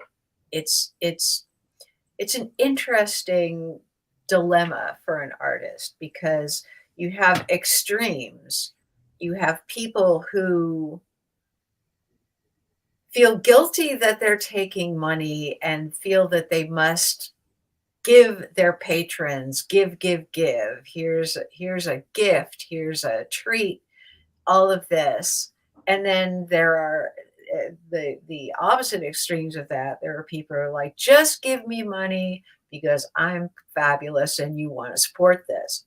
Mhm. And there's nothing wrong with that either, as long as both parties understand that, Yeah, you know. yeah, But I mean, I have I have friends who have the Patreons, and it does help them uh, survive and pay bills and do their art.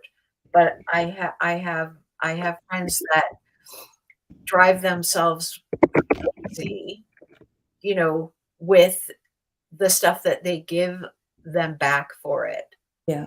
So there is a happy medium there. I haven't figured it out for myself, so I do not have one at this point. I I think it would be a good extension. If you have the time to do, have some time to look into it. It does seem to help people who need, if things are running a little slow or Yeah, I mean, they're in what between it basically projects. is about freedom. It's about having some money coming in to enable you to.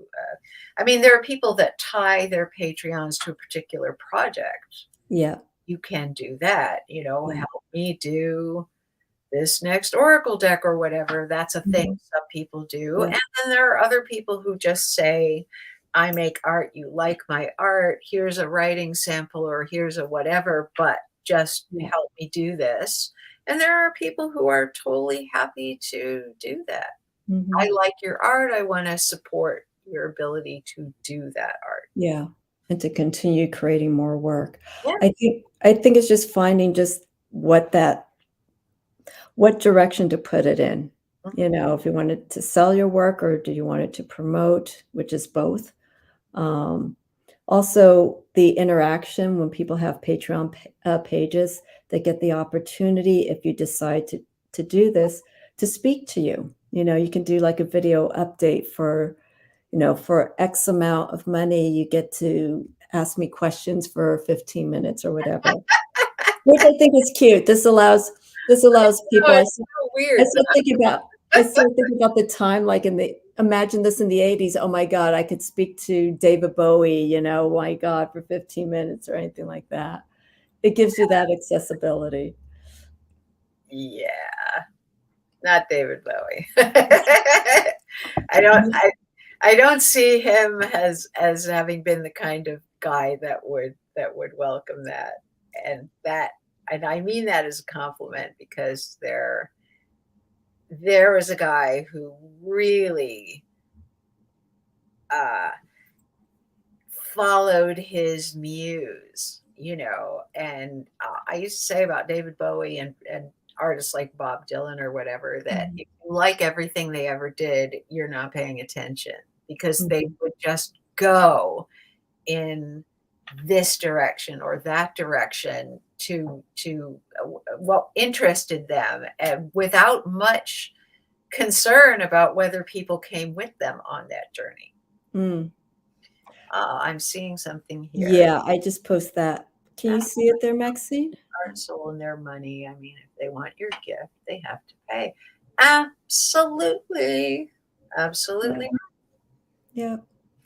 You It's go, girl. and just, we just have to and we got to follow up. Thank you. Thank you, Astartes, I believe. So we understand it. There is that value that we have, and if you don't have that confidence to stand by your work, then it's only going to get you so far. Well, yeah, uh, you also, it serves you if you can not take things so personally. Yeah. In the early days, I would sometimes get people come up and they like something that I have, but they think it's too much money. And it's a very natural thing to take that personally.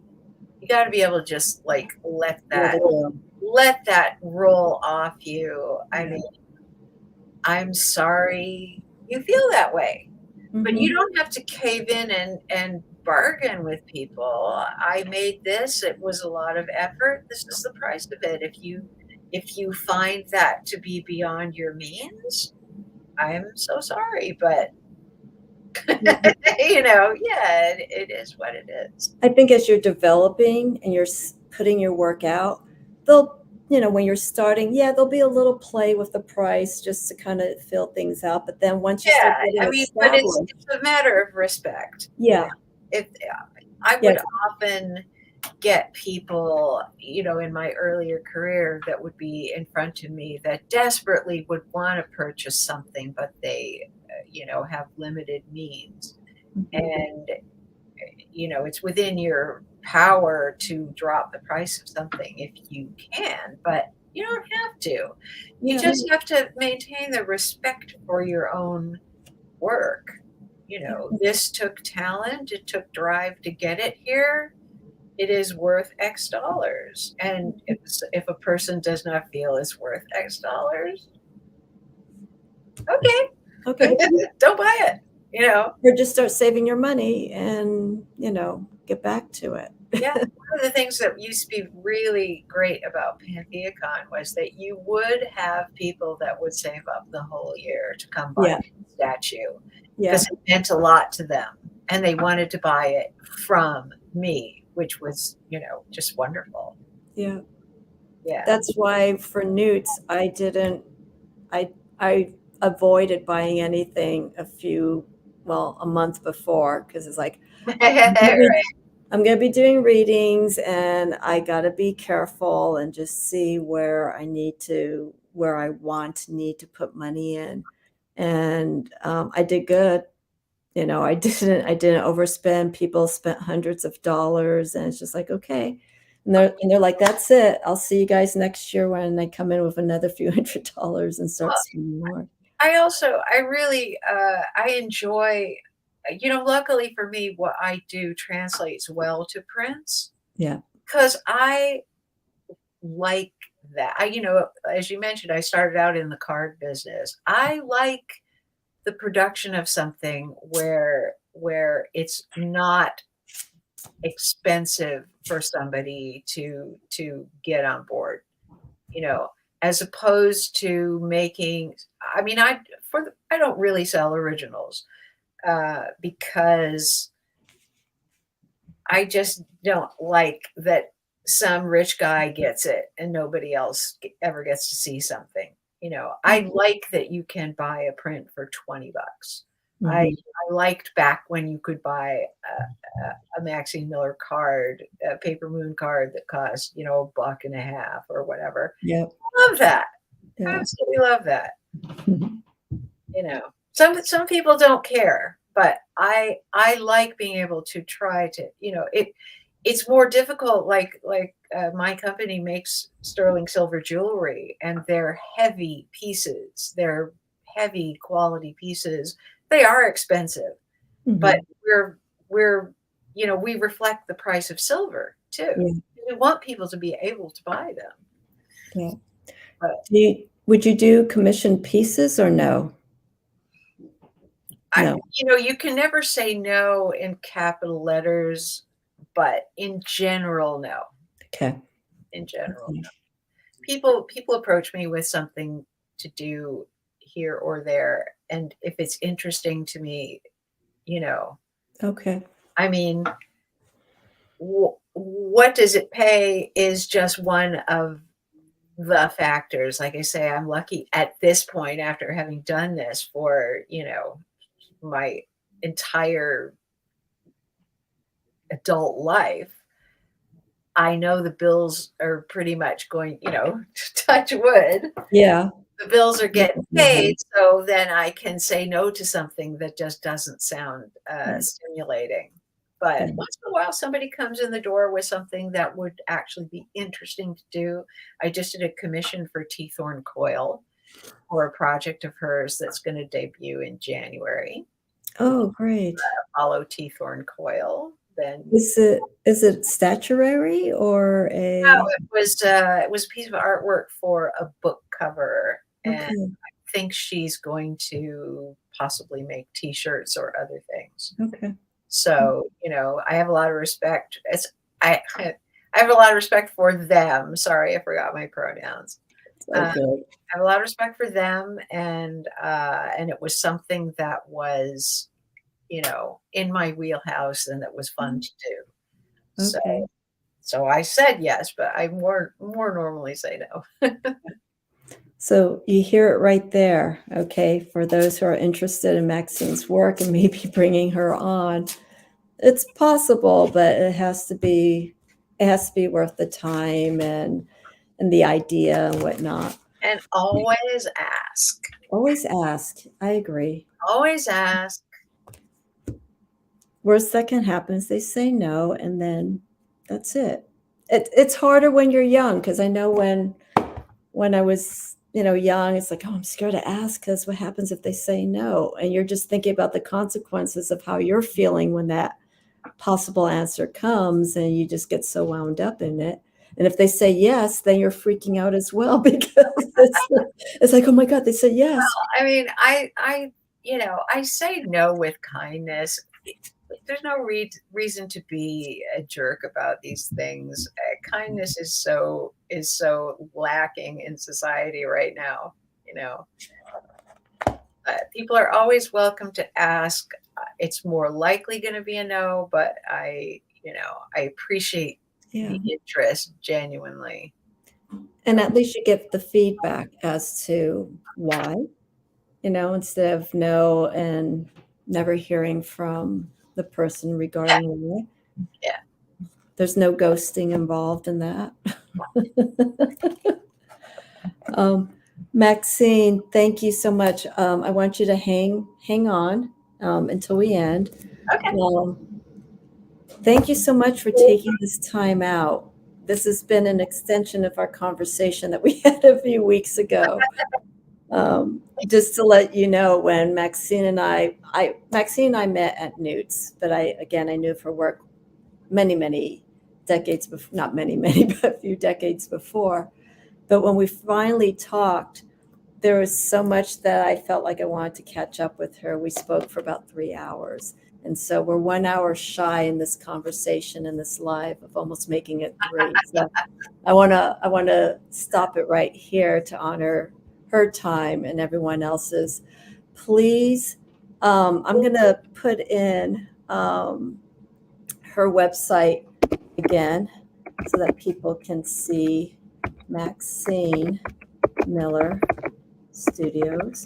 And your deck is available for purchase there as well, correct? Yes, Okay. and they are selling. Hooray! Excellent. Excellent. Keep it going. Any questions, of course, you can reach Maxine through her website. I don't know if I won't put the email on because I don't want you to get spammed or anything like Now, that. really, the best way to reach me with a question or something is to send a message to Maxine Miller Studios Facebook page. Okay, I don't have, because I'm not on Facebook. Um, Actually, what I'll do is, everyone, once this live ends, actually, well, hang on a second, hang Well, on. I mean, I'm also on Twitter at Maxine Miller 999. I am on Instagram. If you comment to something, I think you can Okay, send me a message on Instagram too. I got it here. Oops. I just copied and pasted from your website. There you go. There you go. I know I can get this. Oh, Yeah, there we go. So Facebook is your immediate, one of the immediate ways to reach it. it's the simplest way to connect. Yeah. And after I go through this deck, I did a small reading for myself, and there is someone else who did a review of your deck, and she did a quick read, and she has it on her channel. I cannot remember her name. I want to show an example of how to read with this deck using one of the layouts so people can go, how do I read with a botanical oracle deck? How do I do that? So I'll give an example of this. Give me some time to work with the deck further, because I don't like to say, hey, I'm going to do a reading for you, and then it's not clear. I need to feel comfortable. So I'll share a separate video for that so people can see the deck in actual use, but I also have the review of her deck and showing the cards on my channel. So take a look at that. Maxine, you do not have a YouTube channel, right? There's I no do not have time. a YouTube channel. No. Okay. This is a very rare and unusual treat to be doing this. Yes, and it's like, thank you so much for just being here. So that's it. Any last questions before we sign off? We hit on a few things. If not, again, you can reach Maxine through her website and through Facebook. Please, I have to plug in, but I'm plugging in because I believe. Please invest in the deck. And yes, don't laugh. I always keep the plastic wrap on my decks. Cal Lizzie, who's one of my regular followers, is just like, plastic on the decks. Gotta let it go. I work with oils, and last thing I want is to touch a box, a card, or anything, because those oils break down. Yeah, see, Cal Lizzie? And I call it out before she calls it out. When those oils break down, they can do damage to the cards and the coloring. So I wash my hands before the tarot readings, but with the boxes, I have to be careful. And the box, and I have to apologize, Maxine, because I think I made mention that I thought you did not like the box. And I remember afterwards, it was something else that you made mention about. The box is linen finish, which is just beautiful. So I like it. You hear that sound? That's the sound of the linen finish box. It's beautiful. And it's nice to see Lo Scarabero paying attention, I think, a little bit more to the quality of the So the box. box is great. The Yeah. first version of the box was not great. That might have been what you thought. Okay. That was where that came from. But no, we are 100% happy with the box as it is now. Yeah, it's beautiful. And again, my apologies, Maxine. Oh, no Sorry worries. for the misunderstanding. But yeah, it's nice size, no heavy packaging or anything. You'll enjoy the deck. For those who are curious in extending their divinatory practice, this is a tool, working with plants, working with herbs and stuff like that. There's no reason that we can't incorporate this into our practice. So here we have it in deck form. All righty. No other questions. Okay. Stand by, Maxine. Thank you, everyone, for watching and asking a few questions. I really appreciate this, and just for hanging out. Please watch the replay. Let people know about this conversation that I had with Maxine. As she said, this is rare, so it's definitely a treasure to have her here. Thank you so much. Thank you for hosting me. It was lovely. Of course. Thank you again. All righty. So many thank yous. Have a wonderful week, everyone, and I will be in touch soon. I will be having an update on things here on my side. Just give me a little bit of time right now because it is the holidays, and I'm trying to manage my energy right now, so there's a lot happening. All right, I will see everyone soon. Have a wonderful week, everyone.